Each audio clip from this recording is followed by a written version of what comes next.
Hello tout le monde, je me retrouve enfin pour une vidéo lecture du moment. Je les ai accumulées, j'ai l'impression que je dis ça à chaque fois, mais c'est vraiment vrai. Par contre, dans cette vidéo, je me rends compte que c'est principal, enfin il y a plusieurs livres qui sont des suites de tomes, donc de trilogies, et pas nécessairement un livre avec un épilogue, etc. Je vais commencer avec celui que j'ai lu il y a le plus de temps, mais je vous en ai déjà parlé puisque c'est le tout dernier tome, c'est le tome numéro 3 de la série Les Larmes Rouges.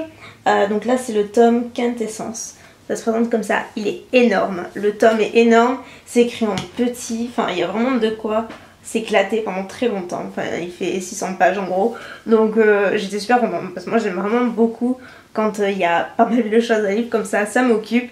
Et cette trilogie là, je vous en avais déjà parlé, quand je l'ai commencé au tout début, c'est plutôt, ils le décrivent comme un roman gothique, et moi quand j'ai lu ça, je me suis dit oh là là, ça va pas du tout me plaire, je vais avoir peur et tout. Et en fait, ben non, après c'est clair que c'est assez dark sur les bords au niveau des personnages, de l'ambiance et de l'univers.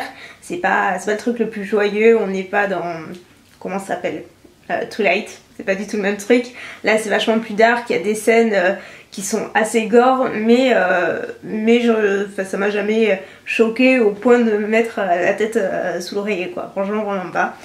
C'est un livre que j'ai adoré, une série que j'ai adorée, et donc quand j'ai terminé le tome 3 qui est le tout dernier tome, on a l'épilogue, tout est génial quoi. Je pense que ça a été sur tous les tomes mon préféré, principalement grâce au personnage de Cornelia qui je trouve a énormément évolué, a beaucoup mûri dans ce tome là. On la retrouve ouais, plus mûre, plus femme, plus sage, plus sûre d'elle-même en fait. Et après il y arrive des tas de trucs, il y a beaucoup d'aventures dans ce tome là, donc on n'a pas du tout le temps de s'ennuyer, on s'attache quand même énormément au personnage d'Henri aussi. Donc voilà, je vais pas vous faire un topo sur ce tome 3 parce que concrètement ce serait délicat, mais en tout cas si vous voulez en savoir plus, je vous dirige vers la fiche produit du tome 1 que vous trouverez sur Amazon ou n'importe quel site web, et là j'en avais parlé dans une précédente lecture du moment, si je m'en souviens, je vous le mettrai en barre d'infos. Donc une autre suite, c'est celle de Luxe, donc là c'est le tome Onyx et c'est le tome 2, donc qui est cette fois-ci dans une couverture bleue toute jolie. La première il me semble qu'elle était verte, mais je... Qu'est-ce que t'as, Mimi? Hein? Tu t'ennuies? Je vous présente Snow, tant qu'à faire, comme ça on fait les présentations. Je sais pas si la vidéo vlog sera en ligne avant cette vidéo, sûrement. Et quoi qu'il en soit, si vous l'avez pas vu, c'est Snow, c'est mon nouveau petit garçon, mais il aime pas être tout seul, il aime bien être sur mes genoux. Mais bon, finalement, j'ai pris sur mes genoux. Donc du coup, le tome 2 de Luxe, franchement j'ai beaucoup aimé. Je pense que je l'ai même préféré au tome 1. Au début je trouvais que ça a commencé assez lentement, puis finalement même s'il y a des trucs qui sont assez prévisibles, on a une bonne intrigue qui reste vraiment du début à la fin, avec une bonne fin justement aussi. Donc il va y avoir un troisième tome, j'ai trop hâte de savoir ce qui va se passer. Enfin, ça se termine sur un truc mais super intriguant et oufissime, et on a trop envie de savoir la suite vraiment. Je pense que là l'auteur a su vraiment bien comment terminer son chapitre, son livre, pour garder le lecteur en haleine, parce que franchement il est génial. C'est vraiment une super trilogie, vraiment Luxe, c'est très sympa. Donc ensuite j'ai lu L'Élite, qui est un tout petit livre, enfin tout petit, il est vraiment tout fin. Enfin voilà, c'est un livre qui est très facile à lire et qui est vite lu également. Ça me fait penser un petit peu à Hunger Games. Si vous avez lu Hunger Games, que vous avez aimé, c'est un petit peu le même principe. Donc la personnage principale s'appelle Sia, je crois qu'elle a 16 ou 17 ans, quelque chose comme ça. Ça fait un petit moment que j'ai lu, donc c'est pas tout frais ce genre de détails, mais ça reste des détails. Quoi qu'il en soit, voilà, ils ont tous à peu près à cet âge là, et quand ils atteignent donc cet âge là, il y a une espèce de grande réunion là où ils vivent, et donc certains, selon leur profil en fait, qui a été déterminé par des examens, ils vont être invités, pas nécessairement invités, mais obligés à passer le test. Donc le test c'est quoi? C'est un petit peu le même principe que dans Hunger Games. Il y a différentes étapes. Donc les premières étapes se font vraiment en intérieur avec des professeurs, etc. Et donc là concrètement ils ont des missions à accomplir. Donc certains ils laissent leur peau, d'autres pas, d'autres dans un mauvais état, d'autres craquent, d'autres se suicident. Enfin voilà, c'est assez compliqué, si le mot est faible. Et après voilà, il y a de plus en plus d'étapes, et forcément plus les étapes avancent et moins ils sont nombreux pour X raisons.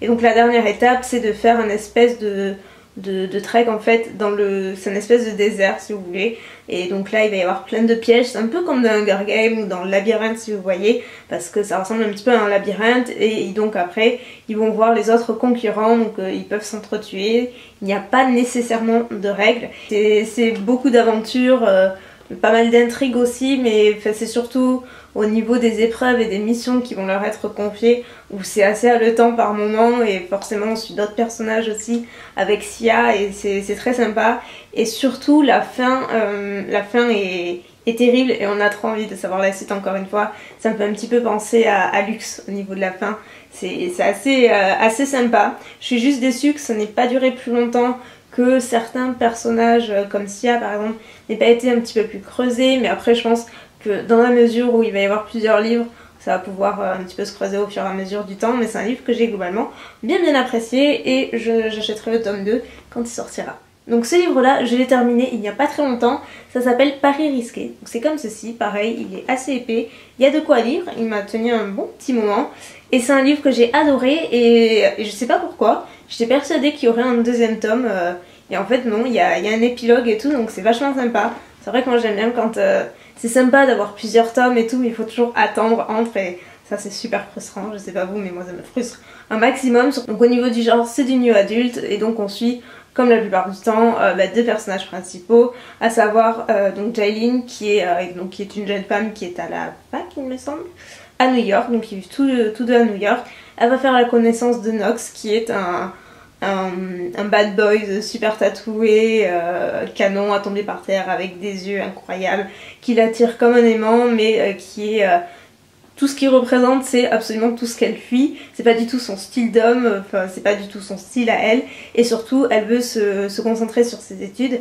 Après avoir vécu un drame personnel qui l'a complètement chamboulée, dévastée, elle a dû mettre ses études entre parenthèses. Et donc au moment du livre, c'est là qu'elle va faire la connaissance de Nox, qui va lui donner des cours de maths, puisque elle a vraiment plongé pendant quelques temps, et donc là elle a besoin de remonter à niveau pour obtenir sa bourse.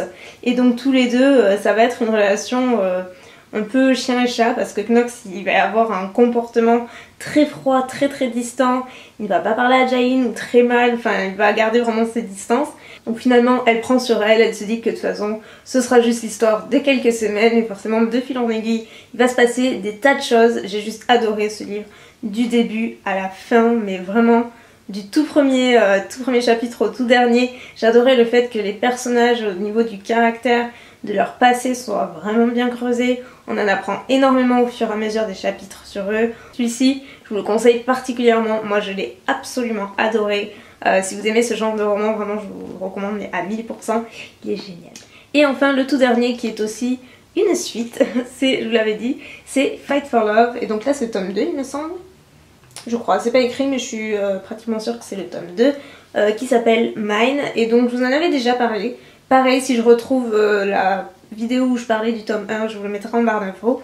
Si j'oublie, n'hésitez pas à me le dire parce que ça peut arriver aussi.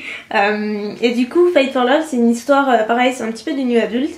Donc là, c'est l'histoire de Brooke et Rémi, donc Rémi étant un boxeur professionnel avec un caractère très fort, des bagages assez lourds, un passé assez sombre.